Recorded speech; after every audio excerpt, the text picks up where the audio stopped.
Morning बेटा। निश्चित रूप से आपने इसके पाठ के वीडियो को पढ़ा होगा जो हमने बना के भेजा था। तो अगले पाठ में जो यक्ष युधिष्ठिर संवाद महाभारत की कथा है ना। तो पांचों पांडव जो रहते हैं उनको आपको मालूम ही होगा, उनको वनवास हो जाता है 13 वर्ष के लिए, 12 वर्ष का वनवास, 1 वर्ष का अज्ञातवास। उसी दौरान उनके जो श्रेष्ठ भाई रहते हैं युधिष्ठिर और उनके 4 छोटे भाई, ये सब लोग वनवास में रहते हैं। और वन जंगल वन कहा जाता है। जंगल में सोच लीजिए किसी प्रकार की सुविधा नहीं, वहाँ वह जो है रहते हैं, अपना दिन काटते हैं। ऐसे में किसी दिन उनको पानी की तलाश होती है। तो पानी की तलाश में पहले ज़माने में, आज भी होना चाहिए, रिस्पेक्ट होता था। जो छोटे भाई होते थे वो बड़े लोगों का जो है पहले किसी काम के लिए आगे बढ़ते थे। तो ऐसे ही युधिष्ठिर महाराज जो थे, उनके जो भाई लोग थे, वो क्रमशः पानी की तलाश में जाते हैं, वापस नहीं लौटते हैं। एक जाता है तो उसकी तलाश में दूसरा, उसकी तलाश में, ऐसे चारों चले जाते हैं। और जब वो पानी की तलाश में प्रथम जाता है तो वहाँ वो पेड़ से देखता है कि एक जगह बहुत अच्छा जलाशय है, और वहाँ पीने के लिए जब पानी जाता है तो उसमें से एक यक्ष उत्पन्न होता है। और जो है वो कहता है कि आप पानी तभी पी सकते हैं जब हमारे प्रश्नों का आप उत्तर देंगे, ठीक है। तो वो प्रश्न का उत्तर वो ध्यान नहीं देते, उनको इतना प्यास लगी रहती है कि प्रश्न क्या है, उत्तर क्या है, ये सब वो ध्यान नहीं देते हैं। वो तुरंत खुद जल पीने लगते हैं, बहुत प्यास से तड़पते रहते हैं। तो वो कहता है कि अगर तुम मेरे प्रश्न का उत्तर नहीं दोगे तो तुम जीवित नहीं रहोगे। लेकिन वो ध्यान नहीं देते, पानी पी लेते हैं और तुरंत वो लोग अपना मूर्छित होकर के पड़े रहते हैं वहाँ पर। ऐसे क्रमशः जो जाता है वो उसी प्रकार से वो परेशान हो जाता है।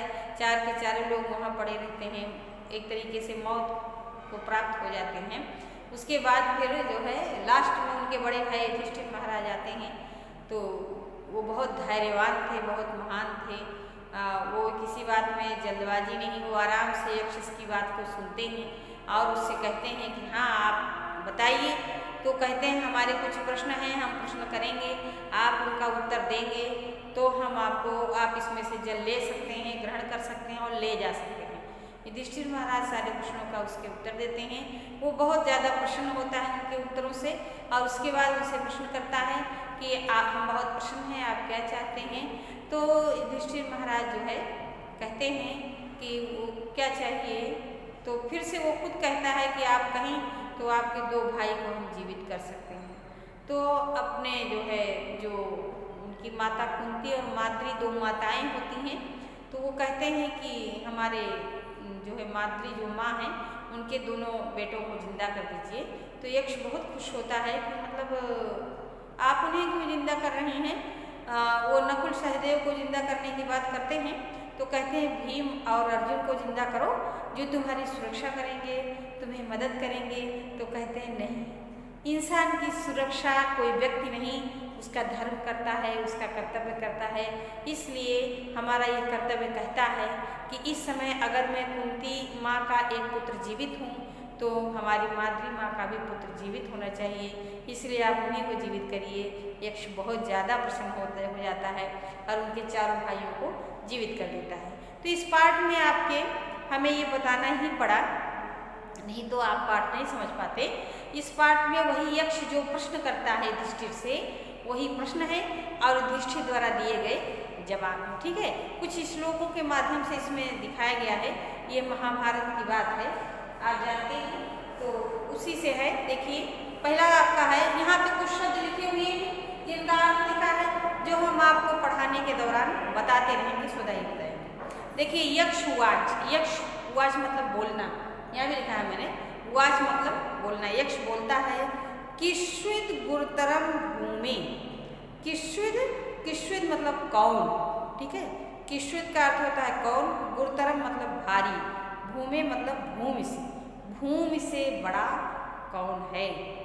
किश्विद उच्चतरम चखार। किश्विद मतलब कौन, उच्चतरम ऊंचा, खा मतलब होता है आकाश, खात से जो है पंचमी विभक्ति लगी हुई है, आकाश से, ठीक है। तो आकाश से ऊंचा कौन है। किश्विद शीघ्रतरम वायु। किश्विद मतलब कौन, शीघ्रतरम मतलब तेज चलती है कौन, वायु, हवा से तेज कौन चलता है? किश्वित बहुतरम तृणात्, किश्वित मतलब कौन, बहुतरम ज्यादा संख्या में है, तृणात् मतलब घास, घास से भी ज्यादा मात्रा में क्या होता है? तो घास आप जान रहे हैं, धरती को आप देखेंगे तो जैसे भगवान उसे हरी चद्दर से ढक दे के रखता है ना, तो करें जितना ज्यादा मात्रा में घास है इस धरती पर, उससे भी ज्यादा और क्या है? ठीक है, प्रश्न आप समझ गए होंगे। भूमि से बड़ा कौन है, आकाश से ऊंचा कौन है, वायु से तेज कौन चल सकता है, और घास से भी ज्यादा मात्रा में क्या है? तो इस प्रश्न का उत्तर युधिष्ठिर देते हैं, माता गुरुतरा भूमि, माँ भूमि से भी बड़ी है। खात पितोच्च तरस तथा, तथा मतलब और, खात मतलब आकाश से, पिता उच्चतर, आकाश से भी ऊंचा स्थान किसका है? पिता का। पिता का स्थान आकाश से भी ऊंचा है। मनः शीघ्रतरम वाताश्चा, और जो मन है वो वायु से भी तेज चलता है। हाँ भाई, आप स्कूल में बैठे रहते हैं तो 1 सेकंड भी नहीं लगता, आप अपने घर के किचन में पहुंच जाते हैं, ठीक है, या कहीं भी पहुंच जाइए। तो इसलिए कह रहे हैं कि मन की गति जो होती है वो वायु से भी तेज होती है।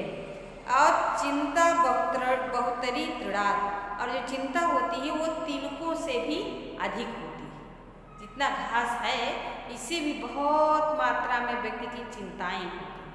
ठीक, अगला प्रश्न है यक्ष का कि किश्वित प्रवस्तो मित्रम, प्रवस्तो मतलब प्रवास में, प्रवास मतलब घर से बाहर, घर से बाहर जब व्यक्ति रहता है वहाँ उसका मित्र कौन होता है?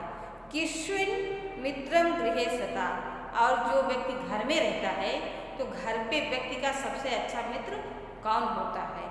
आतुरस्य च किम मित्रम, आतुर मतलब होता बीमार, बीमार व्यक्ति का मित्र कौन होता है? और किश्विन मित्रम मरीष्यता, मरीष्यता मतलब मरने वाला, जो मरने वाला व्यक्ति हो उसका सबसे अच्छा मित्र कौन होता है? ठीक, तो इसका उत्तर दे रहे हैं विद्या प्रवस्तो मित्रम, विद्या मतलब ज्ञान, यदि आपके पास ज्ञान है तो वही आप कहीं भी जाएं वह आपके मित्र की तरह आपको आपका साथ देती है। विद्या प्रवस्तो मित्रम भार्या मित्रम गृहे सता, और घर पर एक पुरुष के लिए सबसे परम मित्र उसकी पत्नी होती है। आतुरस्य विषंग मित्रम, आतुर मतलब तो बीमार, बीमार व्यक्ति के लिए उसका परम मित्र जो होता है डॉक्टर होता है। ठीक है, विषंग मतलब होता है डॉक्टर, जो डॉक्टर होता है, वैद्य होता है, वह एक बीमार वैद्य या दवाइयाँ उसका परम मित्र होती हैं। और दानम मित्रम मरीष्यता, जो मरने वाले स्थिति में होता है व्यक्ति, उसका परम मित्र उसके जीवन में किया गया दान होता है। जो दान पुण्य अच्छा कर्म करता है वही उसके मित्र के समान उस समय बन जाता है। ठीक है, उसकी सहायता करता है। तो आगे के जो प्रश्न उत्तर हैं हम अगले वीडियो में आपको बताएंगे। आज बस इतना ही। ठीक है, बहुत बहुत